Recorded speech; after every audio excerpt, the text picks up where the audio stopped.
750 ming so'mdan eshik romlar NDFdan yasattiradigan bo'lsangiz, ustakalarimiz chiroyli qilib dastlabkasi vodiy bo'ylab qilib berishyapti.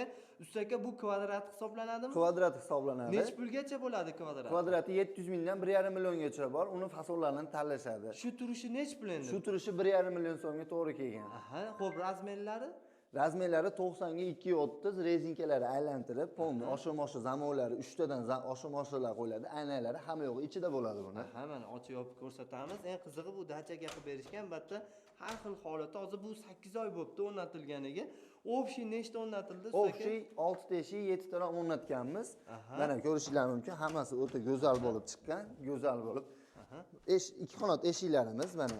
Bularimiz ham Ibro 20 ga 230 eshiklar 1 million 900 ming so'mdan bo'lgan. Rostdan 1 million 900. 1 million 900 ming so'mdan bo'lgan. Общий nech pul bo'ldi? Общий 16 million so'm bo'lgan. Porni mashetimiz aylantirishga dachi qilib berganmiz. Rasa arzon chiqibdi. Nomerlar qoldiraman, aloqaga chiqinglar. Ravshanbekdan oldin sanang, ustakamiz chiroyli qilib beradilar.